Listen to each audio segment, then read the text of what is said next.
रिश्तों से बनते हैं समाज के ढांचे, लेकिन क्या जाति और वर्ग के आने से ये रिश्ते बदल जाते हैं? आइए जानेंगे kinship, caste and class chapter में, जिसमें हम जानेंगे 600 बीसी से लेकर 600 सी तक के समाज के बारे में।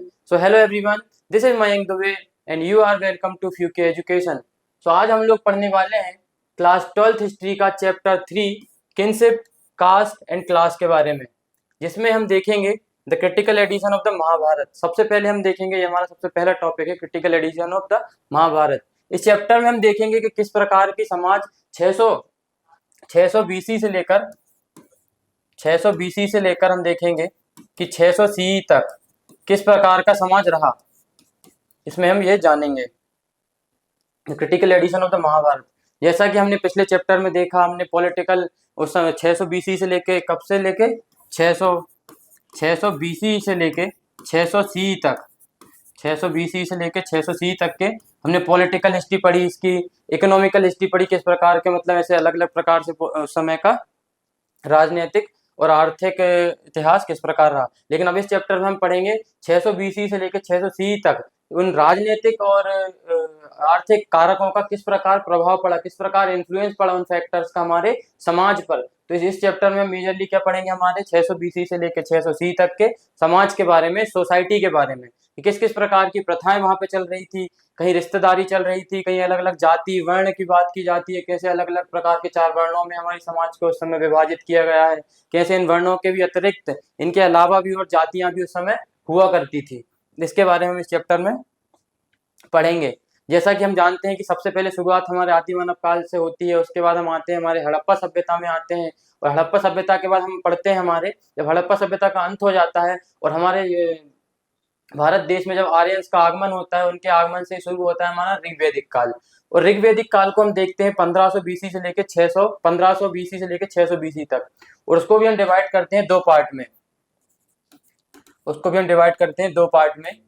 1500 बीसी से लेकर 1500 बीसी से लेकर 1000 बीसी तक हम पढ़ते हैं ऋग्वैदिक पीरियड, जिसे क्या बोलते हैं, ऋग्वैदिक पीरियड।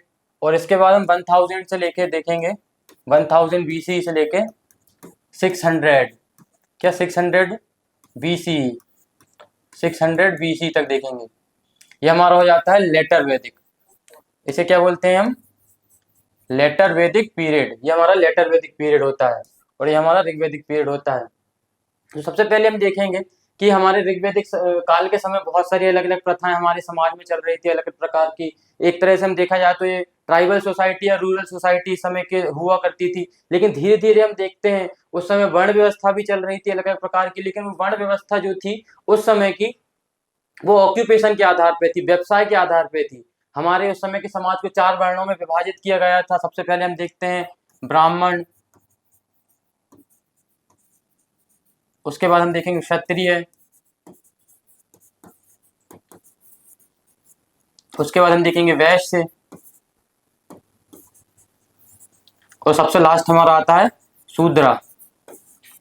इस प्रकार के 4 वर्णों में हमारे समाज को, हमारी सोसाइटी को उसमें विभाजित किया गया था। परंतु ये हम देखते हैं हमारे ऋग्वैदिक काल के समय ये किस चीज के आधार पे थी, किसके बेसिस पर था, ऑक्यूपेशन के बेसिस पर लेटर वैदिक आते आते हम देखते हैं कि हमारी समाज, हमारी सोसाइटी और भी ज्यादा रिजिड होने लगी। वुमेन का भी धीरे धीरे डोमिनेंस यहाँ से फेड होने लगा, और ये वर्ण व्यवस्था और भी ज्यादा कॉम्प्लेक्स हो गई। अब ये ऑक्यूपेशन के बेस पर ना हो के किसके बेसिस पर हो गई है, बर्थ के बेसिस पर हो गई है। वर्ण सिस्टम किस चीज के बेसिस पर हो गया है, बर्थ के बेसिस पर। इसके पहले किस चीज के बेसिस पर हुआ करता था, ऑक्यूपेशन के बेसिस पर हुआ करता था, बट धीरे धीरे किस चीज के बेसिस पर हो गया है, बर्थ के बेसिस पर। तो मतलब जो ब्राह्मण के परिवार में जन्म लेगा वही ब्राह्मण कहलाएगा, जो क्षत्रिय के परिवार में जन्म लेगा वो क्षत्रिय कहलाएगा, जो वैश्य के परिवार में जन्म लेगा वो वैश्य कहलाएगा, जो शूद्र के परिवार में जन्म लेगा वो शूद्र के परिवार में। परंतु इससे पहले ऐसा नहीं हुआ करता था। जो ऐसे काम, जो युद्ध लड़ते थे वो क्षत्रिय कहलाते थे, जो पूजा पाठ वेदों का अध्ययन करते थे वह ब्राह्मण कहलाते थे। परंतु धीरे धीरे समाज में परिवर्तन आते गए और ये सारे की सारी प्रथाएं और भी ज्यादा जटिल होती गई, सारे के सारे जितने भी ट्रेडिशंस, कस्टम्स और भी ज्यादा कॉम्प्लेक्स होते गए with the passage of time. तो इस प्रकार से ऐसे 4 अलग अलग वर्ण में थे। अब इसी प्रकार के समाज को, इसी प्रकार की सोसाइटी को हम धीरे धीरे इस चैप्टर में समझेंगे। तो सबसे पहले हम देखते हैं थोड़ा इसके बारे में। जैसा कि हमने पिछले चैप्टर में देखा 600 बीसी से लेके 600 सी तक, उस समय के हमने इकोनॉमिक और पॉलिटिकल लाइफ के बारे में देखा। क्या देखा? इकोनॉमिक और पॉलिटिकल लाइफ के बारे में देखा। परंतु इसी पॉलिटिकल लाइफ और इकोनॉमिक लाइफ का कहीं ना कहीं उस समय की समाज पर, उस समय के लोगों पर भी उसका प्रभाव बिल्कुल पड़ा होगा। धीरे धीरे उनमें सोसाइटी में परिवर्तन आया होगा। सोसाइटी में किसका परिवर्तन आया होगा? इकोनॉमिक और पॉलिटिकल लाइफ का। इकोनॉमिकल और पॉलिटिकल चेंज भी आ रहे हैं। कहीं ना कहीं ये तीनों फैक्टर किसी भी समाज को, किसी भी सोसाइटी को, किसी भी हर एक व्यक्ति पर इन चीजों का इन्फ्लुएंस कहीं ना कहीं एक साथ होता है। तो हम देखते हैं किस प्रकार से समाज में परिवर्तन आया। For instance the extension of the agriculture, धीरे धीरे कृषि का विस्तार होने लगा। जंगल में रहने वाले लोगों ने धीरे धीरे जंगल काट काट कर उन क्षेत्रों को खेती करने योग्य या कृषि के योग्य बना दिया कि वहां पे एग्रीकल्चर भी इजीली परफॉर्म किया जा सके। कुछ कुछ लोग शिल्पकार बन गए, क्राफ्ट में स्पेशलिस्ट हो गए, कुछ लोहे के कार्य में हो गए, कुछ पत्थर से मूर्ति बनाने में हो गए। इस प्रकार के क्राफ्ट में स्पेशलिस्ट लोग भी धीरे धीरे एमर्ज होने लगे। और ऐसे धीरे धीरे अलग अलग सोशल ग्रुप, सामाजिक वर्ग अलग अलग धीरे धीरे इन लोगों का उदय होने लगा। और इसी प्रकार से देखते हैं कि अब जिस प्रकार से कहीं ना कहीं सोसाइटी में क्या बोलते हैं, इकोनॉमिकल डिफरेंसेस भी आने लगे, क्योंकि अनइक्वल डिस्ट्रीब्यूशन ऑफ वेल्थ की वजह से। क्योंकि सोसाइटी में भी कोई ज्यादा धनी है, कोई कम धनी है, किसी के पास ज्यादा संपत्ति है, किसी के पास कम संपत्ति है, कोई हाई क्लास है, अपर क्लास है, कोई लोअर क्लास है। इस प्रकार से हम देखते हैं कि सोसाइटी में सोशल डिफरेंसेस भी आने लगे on the basis of wealth. तो इस प्रकार की सोसाइटी में धीरे धीरे क्या होते हैं, परिवर्तन आने लगते हैं हमारे कब, 600 BC से लेके 600 CE के टाइम पीरियड में। कैसे धीरे धीरे एग्रीकल्चर का विस्तार होता है, कैसे धीरे धीरे अलग अलग क्राफ्ट स्पेशलिस्ट एमर्ज होते हैं, अलग अलग सोशल ग्रुप्स बनने लगते हैं। अनइक्वल डिस्ट्रीब्यूशन ऑफ वेल्थ की वजह से भी सोशल डिफरेंसेस सोसाइटी में आने लगते हैं।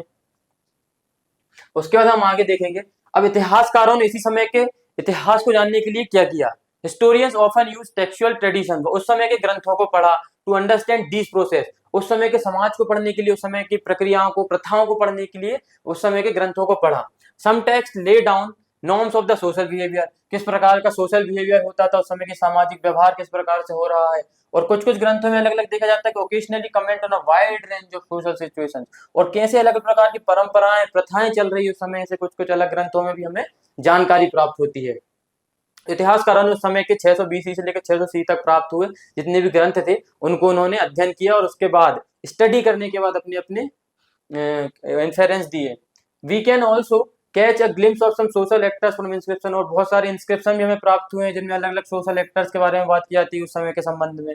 As we will see each text was written from perspective of special social category, और जितने भी ग्रंथ हैं, जितने भी टेक्स्ट हैं उस समय के, हर एक चीज का लिखने का अलग अलग पर्सपेक्टिव है, हर एक ग्रंथ का लिखने का अलग अलग नजरिया है। क्योंकि कोई ग्रंथ किसी और विषय में बात कर रहा है, कोई ग्रंथ किसी और विषय में बात कर रहा है, और हर एक ग्रंथ में अलग अलग प्रकार की सोशल कैटेगरीज के बारे में, सामाजिक वर्ग हुए होते होंगे उस समय के, सामाजिक श्रेणियां होती होंगी, उनके विषय में बात करते हैं। So we need to keep in mind who composed what and for whom, कौन से ग्रंथ किसने लिखे हैं, किस संबंध में लिखे हैं, किसके लिए लिखे हैं, ये हमें जानना बहुत जरूरी है। We also need to consider the language, किस प्रकार की भाषा का प्रयोग किया गया है, and the way in which text circulated, और किस प्रकार से इन ग्रंथों का प्रचार प्रसार हुआ समय। इन सभी फैक्टर्स को जानने के बाद ही हम अपने मत दे पाएंगे उस विषय में, उस विषय में हमारी विषय में जानकारी, हमारे विचार प्रस्तुत कर पाएंगे। तो इन सभी चीजों को जानना बहुत जरूरी है। हर एक ग्रंथ का लिखने का अलग अलग पर्सपेक्टिव होता है, किसी ग्रंथ में कोई और बात की जाती है, किसी ग्रंथ में कोई और बात की जाती है। इस प्रकार से use carefully text allows us to piece together. अब देखो, इन्हीं सभी ग्रंथों को बहुत यूज करना भी बहुत एक जटिल प्रक्रिया है, जिसमें उन समय के व्यवहार, उस समय की प्रथाओं को जानने, इन सभी उस समय के व्यवहार और प्रथाओं का उस समय के समाज पर किस प्रकार से प्रभाव पड़ा, ये हमारे जानने के लिए बहुत जरूरी है। तभी हम उस समय के सामाजिक इतिहास को, उस समय की सोशल हिस्ट्री को जान पाएंगे। जैसा कि हम देखते हैं कि हमारे अलग अलग प्रकार के ग्रंथ है, और हर ग्रंथ में अलग अलग प्रकार की बातें की जाती है। जैसा कि हम देखते हैं कि हमारी जो रामायण है, जो हम हमारे नदन वाली रीजन में मिलती है, हमारे हिंदू रामायण से बोलते हैं, उसमें हम देखते हैं कि रावण का वध हमारे राम के द्वारा श्री राम जी के द्वारा किया जाता है। और वहीं हम देखें जैन रामायण में असली हीरो किसे बताया गया है, लक्ष्मण को, कि लक्ष्मण के द्वारा रावण का वध किया गया था। इस प्रकार से अलग अलग पर्सपेक्टिव रहते हैं, अलग अलग धर्म, अलग अलग ग्रंथ, अलग अलग प्रकार के धर्म के अलग अलग ग्रंथों के विचार के अनुसार। तो ऐसे हम अलग अलग प्रकार के ग्रंथ उस समय के स्टडी करते हैं इतिहासकार। So in focusing on the Mahabharata, a colossal epic running in the present form, तो हमने सोचा कि आपको अगर हमें 600 BC से लेकर 600 CE तक के इतिहास को अगर पढ़ना है, तो उसी समय का सबसे महान ग्रंथ जो हुआ है, जो मतलब जो ज्यादा से ज्यादा उस समय के समाज के विषय में हमें जानकारी दे सके, ऐसे ग्रंथ को हम पढ़ते हैं। तो सबसे पहले हम कौन सा ग्रंथ लेते हैं उस समय? महाभारत। महाभारत अपने आप में एक बहुत बड़ा ग्रंथ है और लगभग उसमें कितने 1 लाख श्लोक दिए गए हैं, कितने 1 लाख श्लोक दिए गए हैं with depiction of wide range of social categories, और अलग अलग प्रकार के इसमें सोशल कैटेगरीज के बारे में वर्णित किया गया है। जैसे कर्ण के बारे में हम देखते हैं, शूद्र हुआ करता था, हमारे पांडवों के बारे में, कौरव के बारे में, द्रोणाचार्य, भीष्म, ऐसे न जाने कितने सारे कैरेक्टर्स हुए हैं उस समय के, उन सबके विषय में महाभारत में पढ़ते हैं। And situations we draw on richest text of the subcontinent, और पूरी भारत भूमि का सबसे ज्यादा रिचेस्ट टेक्स्ट यही है, सबसे ज्यादा फेमस, सबसे ज्यादा प्रचलित टेक्स्ट यही है, इसलिए हम इसके ही पढ़ते हैं और इसी से जानते हैं उस समय का समाज किस प्रकार से हुआ करता था, what kind of society at that time, हम इसे जानेंगे। It was compose over a period of about 1000 years, लगभग इसको लिखने में 1000 साल लगे। कब से कब के बीच में लिखा गया? 500 BC से लेके 500 CE तक, लगभग इतना टाइम पीरियड के बीच में ये हमारा ग्रंथ लिखा गया, महाभारत लिखा गया। कब से कब तक? 500 BC से लेके 500 CE तक, 500 BC से लेके 500 CE तक, लगभग इसको लिखने में कितने 1000 साल लगते हैं, लगे 1000 साल लगे इसको लिखने में, है ना। तो उस समय इस टाइम लिखे नहीं, उस समय मतलब इस प्रकार का समाज हुआ करता, लगभग उस समय की बात की जा रही है कि 500 BC से 500 CE के बीच में हमें ये सारे के सारे इससे रिलेटेड मैन्यूस्क्रिप्ट प्राप्त होते हैं, वो इस समय प्राप्त हुए हैं। And some of the stories it contents may have been in circulation even earlier, और कुछ कुछ हम जो देखते हैं इससे संबंधित, इसमें जो कहानी दी गई है वो इससे पहले भी प्रचलित थी, परंतु फिर जब हम महाभारत का भी आगे देखेंगे, हम एडिशन निकलता है उसमें देखते हैं कि कैसे इससे पहले भी जो बहुत सारी कहानियां प्रचलित थी, लेकिन उसके बाद हम इनको महाभारत में ही सम्मिलित कर देते हैं। अब इसमें महाभारत में हम क्या चीज जानते हैं, ये देखेंगे कि two sides of bearing cousins, जो भाई होते हैं, दो अलग अलग अपने अपने भाइयों के बीच के युद्ध के बारे में इसमें पढ़ते हैं। कौन कौन? एक धृतराष्ट्र के पुत्र होते हैं और एक पांडु के पुत्र होते हैं। कौरव और पांडव के बारे में महाभारत में कथाएं पढ़ते हैं, कैसे दो भाइयों के बीच में ये इतना बड़ा विशाल युद्ध हमारे भारत भूमि पर हुआ, ये महाभारत में हम पढ़ेंगे। Terracotta sculpture depicting a scene from Mahabharata, ये महाभारत का सीन हमें प्राप्त होता है कहाँ से? हमारे वेस्ट बंगाल से, 17th सेंचुरी के समय का। इस प्रकार से हमें उसका महाभारत का डिपिक्शन प्राप्त होता है। उसके बाद हम आगे देखेंगे, the text also contain section laying down norms behaviour of the various social group, अलग अलग प्रकार के उस समय के सामाजिक वर्ग, सोशल ग्रुप्स हुआ करते थे, तो किस किस प्रकार के वो नॉर्म्स, किस प्रकार के नियमों का पालन करते थे, किस प्रकार में उनका व्यवहार हुआ करता था, किस प्रकार की प्रथाएं उस समय उन लोगों में हुआ करती थी। Occasionally the principal character seem to follow these norms, और कुछ कुछ लोग समाज के जो उच्च वर्ग के लोग होते हैं, या जिन्होंने जो नियमों को बनाया है वो नियमों का पालन किया करते थे। ऐसे हर एक अलग अलग वर्ग के हिसाब से हर एक वर्ग के लिए अलग अलग नियम निर्धारित किए गए थे और वह अपने अपने नियमों का पालन किया करते थे उस समय। What does conformity with the norms and deviations of these signifies? अब कुछ लोग इन नियमों का पालन करते थे, कुछ लोग नहीं पालन करते थे। जो लोग नियमों का पालन करेंगे समाज में उनको बहुत सम्मान प्राप्त होगा, और जो नियमों के विरुद्ध जाएगा कहीं ना कहीं समाज से उन्हें बेदखल कर दिया जाएगा, समाज के लोग उन्हें समाज से निकाल देंगे। इस प्रकार से उस समय का समाज हुआ करता था। महाभारत में हमें इतनी बहुत सारी चीजों के विषय में जानकारी प्राप्त होती है। सबसे पहले हम देखेंगे, हमारा पहला टॉपिक ये है critical edition of the Mahabharata. किस प्रकार से हमारी महाभारत की छोटी छोटी पांडुलिपि या मैन्यूस्क्रिप्ट को हमने पूरी भारत भूमि में जहाँ अलग अलग जगह अलग अलग प्रकार से फैली हुई थी उनको इकट्ठा किया, उनको एक साथ, और फिर उनका एक संकलन किया। तो हम देखते हैं one of the most ambitious project चलाया गया, एक बहुत बड़ा प्रोजेक्ट चला गया, बिगिन इन 1919। कब चला गया? 1919 में एक प्रोजेक्ट चला गया under the leadership of an Indian संस्कृतिस्ट, बहुत बड़े संस्कृत के विज्ञाता। कौन? हमारे वी.एस. सुक्तांकर के द्वारा ये चलाया गया प्रोजेक्ट। अब देखते हैं इस प्रोजेक्ट में क्या किया गया। एक टीम बनाई गई, किसके अंडर? वी.एस. सुक्तांकर के अंदर। ये लीडर है उसके। कौन है ये लीडर है उसके। A team comprising dozens of scholars, बहुत सारे अलग अलग विद्वान व्यक्ति को उन्होंने अपनी टीम में लिया। Initiate the task of preparing a critical edition of the Mahabharata, और उनको क्या टास्क मिला कि उनको महाभारत का क्रिटिकल एडिशन बनाना है, महाभारत को एक पूरी तरह संकलित करना है कि जितनी भी हमें भारत भूमि पर अलग अलग प्रकार की कथाएं प्रचलित हैं और जितनी भी जानकारी महाभारत से संबंधित प्राप्त होती है, इनको सम्मिलित करके पूरा एक महाभारत का ग्रंथ, एक क्रिटिकल एडिशन बनाना है।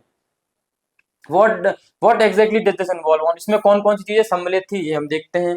Initially it mean collecting Sanskrit manuscript, सबसे पहले क्या किया गया, संस्कृत की मैन्यूस्क्रिप्ट को, संस्कृत की पांडुलिपियों को सबसे पहले प्राप्त किया गया। जितनी भी मतलब ऐसे उस समय की मैन्यूस्क्रिप्ट ऐसी रहती थी, बड़े बड़े पेड़ से निकाली हुई जो बर्च रहती थी, उनकी छाल रहती थी, इन पर बड़ी बड़ी पांडुलिपियां बनाई जाती थी, इन पर लिखा जाता था। तो इस प्रकार की कुछ मैन्यूस्क्रिप्ट उस समय की, प्राचीन समय की हमें प्राप्त होती है, जो संस्कृत में लिखी गई।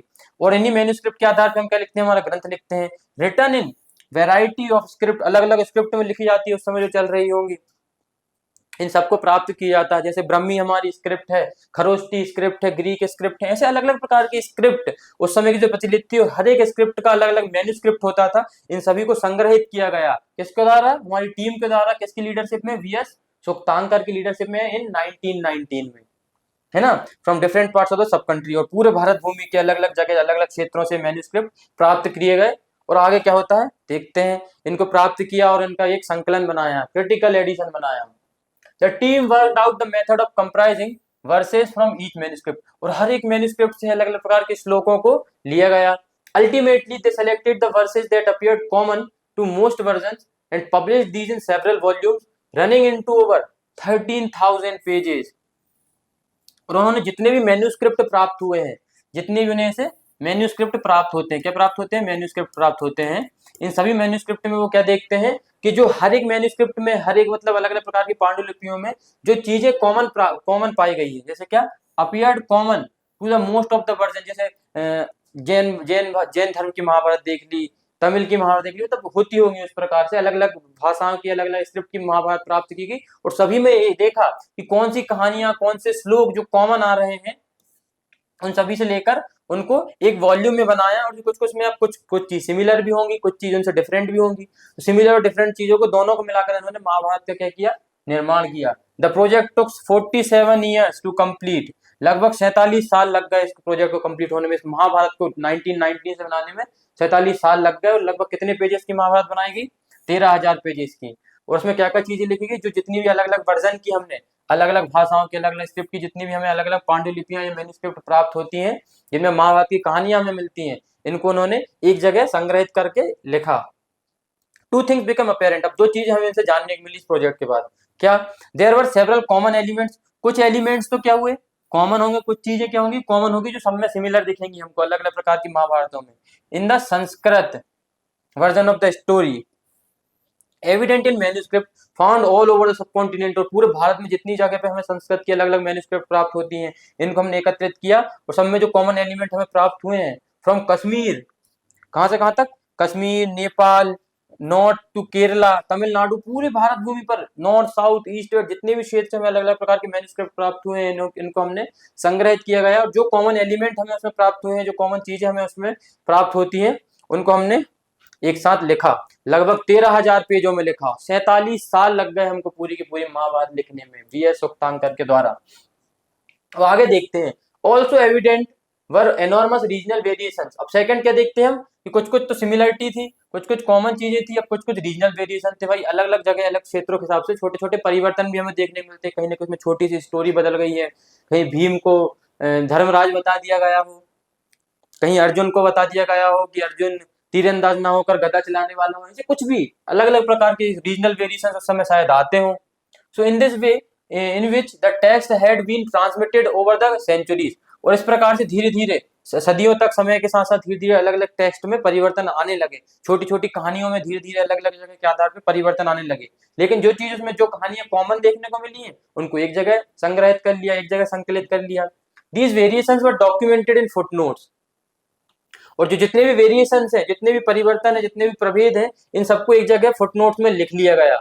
और अपेंडिक्स, जो हमारी बुक के पीछे वाला क्षेत्र होता है, एरिया होता है, उस वाले एरिया में अपेंडिक्स में, उसे बुक के नीचे वाले रीजन में से फुटनोट्स वाले रीजन में लिख लिया गया। जो जो परिवर्तन, जो जो वेरिएशंस उस समय के हुआ करते थे, कॉमन चीजों को हम इस प्रकार से लिख लेते थे। जो चीजें कॉमन आई हैं, जो चीजें बहुत इंपॉर्टेंट है, मतलब कहीं ना कहीं सब जगह एक सी स्टोरी देखने को मिलती है, उनको हम इस प्रकार से लिख लेते हैं। और जो चीजें में वेरिएशंस आते हैं, डिफरेंसेस होते हैं, उनको उनके नीचे लिख देते हैं। इस प्रकार से 13,000 पेजेस की महाभारत तैयार की गई। और उसमें भी लगभग कितने, 13,000 पेजेस में देखते हैं, लगभग हम देखते हैं कि लगभग आधे से ज्यादा पेजेस में हमको ये वेरिएशन देखने को मिलते हैं। मतलब आधे 13,000 पेज में लगभग आधे में ही हम क्या प्राप्त होती है, हमारी जो मूल महाभारत है, जो सिमिलरिटी देखने को मिलती है महाभारत में, वह हमें लगभग आधे पेजेस में देखने को मिलती है। और लगभग आधे से ज्यादा पेजेस जो हैं, उनमें कहीं ना कहीं हमें वेरिएशंस देखने को मिलते हैं, और कैसे अलग अलग क्षेत्रों में अलग अलग प्रकार की कहानियों में वेरिएशंस आते हैं, वो सभी वेरिएशंस के बारे में भी इसमें दिया गया है। In a sense these variations are reflective of the complex process. अभी अलग अलग प्रकार के वेरिएशंस आ रहे हैं हमारी, हम कहानियों में देखते हैं महाभारत की में कि छोटे छोटे क्षेत्र के हिसाब से अलग अलग कहानियां आ रही हैं, तो वो कहीं ना कहीं किस चीज का प्रभाव है, हमारे अलग अलग प्रकार के उस समय डोमिनेंट ट्रेडिशन चलते थे, उस प्रकार की परंपराएं जो मतलब ज्यादा से ज्यादा प्रचलित हैं, जो ज्यादा से ज्यादा लोगों के द्वारा परंपराएं फॉलो की जा रही है, और कुछ कुछ छोटे छोटे क्षेत्रों की परंपराएं हुआ करती होंगी, कहीं ना कहीं इन दोनों के बीच में क्या मतभेद होता होगा कि भाई कुछ लोग इन परंपरा को अपोज करते होंगे, कुछ लोग सपोर्ट करते होंगे, कुछ कुछ लोगों में विवाद होता है, कुछ कुछ उन चीजों को मान जाते हैं। इस प्रकार के मतभेद उस समय के लोगों में हुआ करते थे, उन प्रथाओं के खिलाफ, कुछ प्रथाओं के अगेंस्ट थे, कुछ प्रथाओं के सपोर्ट में हुआ करते थे। और understanding of these process is derived primarily from text written in Sanskrit. और हम उस समय के लोगों के द्वारा, हमारे द्वारा मतलब उन्हीं ग्रंथों में हमारी समझ, मतलब हमारी समझ जो विकसित हुई है उन ग्रंथों के द्वारा हुई है जो संस्कृत में लिखे गए हैं, जैसे हमारे वेद, पुराण, उपनिषद, आरण्यक, जितने भी प्रकार के प्राचीन समय के हमारे ग्रंथ हैं, उन्हीं ग्रंथों के आधार पर देखते हैं कि हमारी प्रथाएं बनाई गई है। और वो ग्रंथ किसके द्वारा लिखे गए हैं? ब्राह्मण्स के द्वारा लिखे गए हैं, और यही ग्रंथों के आधार पर क्या हमारे समाज, हमारी सोसाइटी धीरे धीरे विकास कर रही है। When issue of the social history were explored for the first time by historians in the 19th century। अब उस समय सोशल हिस्ट्री को लिखने का इशू सबसे पहले इतिहासकारों के पास आता है 19th और 20th सेंचुरी में। They tended to take these texts to as face value। अब उस समय के जो ग्रंथ प्राप्त हुए हैं उन्हीं के आधार पर उस समय के सामाजिक इतिहास को लिखा जा सकता था, क्योंकि ऐसे बिना एविडेंसेस के आधार पे हम ऐसे इतिहास को अपने मत के हिसाब से तो नहीं लिख सकते। तो उस समय के हमें जो ग्रंथ प्राप्त हुए हैं उन्हीं को फेस वैल्यू बनाकर इतिहासकारों ने उस समय की सोसाइटी के इतिहास को, उस समय की सोशल हिस्ट्री को लिखा, believing that everything that was laid down in these text was actually practised. और उन्होंने क्या माना कि जितनी भी प्रकार की प्रथाएं, जितनी प्रकार की सामाजिक प्रथाएं, परंपराएं और जितनी प्रकार का व्यवहार उन समय के ग्रंथों में लिखा गया है, उन्हीं ग्रंथों के आधार पर देखा गया कि वो सारी प्रथाएं उस समय प्रचलित होंगी कहाँ पर? हमारे समाज में। इस प्रकार से हमारा सोसाइटी का इतिहास उस समय के इतिहासकारों ने लिखा। अब आगे देखते हैं कि समय के साथ साथ क्या होता है। Subsequently scholar begin studying other traditions from work in Pali, Prakrit, Tamil. अब क्या होता है, बड़े जो मतलब हमारे इतिहासकार होते हैं वो और भी अलग अलग भाषाओं के ग्रंथ पढ़ने लगते हैं, जैसे पाली के, प्राकृत के, तमिल भाषा के, इन अलग अलग भाषाओं के ग्रंथ भी पढ़ने लगते हैं। अब इनसे क्या पता लगता है? These studies indicated that ideas contained in normative Sanskrit text were on the whole recognized as authoritative। भाई कोई ना कहीं एक अथॉरिटी के द्वारा जितने भी संस्कृत में आइडिया लिखे गए हैं वो कहीं ना कहीं अथॉरिटेटिव मैनर में लिखे गए हैं। They were also questioned and occasionally even rejected। और बहुत से लोगों ने इन सभी प्रथाओं के अगेंस्ट प्रश्न भी किए हैं, भाई क्या है, क्यों है ये प्रथा, क्यों चल रही है, और कुछ लोगों ने मानने से भी मना कर दिया है। It is important to keep this in mind as we examine how historians reconstruct social histories। और यह जानना भी बहुत जरूरी है कि उस समय के इतिहासकारों ने इन सभी अलग अलग इन सभी ग्रंथों को पढ़ने के बाद किस प्रकार से हमारे उस समय के सोशल हिस्ट्री को लिखा गया, किस प्रकार के उस समय के सामाजिक इतिहास को हमारे इतिहासकारों में लिखा गया। तो हम आगे इसके बारे में अगले टॉपिक में और भी विस्तार पूर्वक देखेंगे किस प्रकार का हमारा समाज उस समय का हुआ करता था। So with this we have completed our topic। तो जहां खून के रिश्ते हमें जोड़ते हैं वही जाति और वर्ग की संरचनाएं हमें बांटती हैं। पर अब सवाल यह है, क्या यह विभाजन कभी खत्म हो सकता है? क्या है समाज की असली पहचान? आज का टॉपिक होता है complete. So thank you very much and don't forget to like, share and subscribe. Thank you.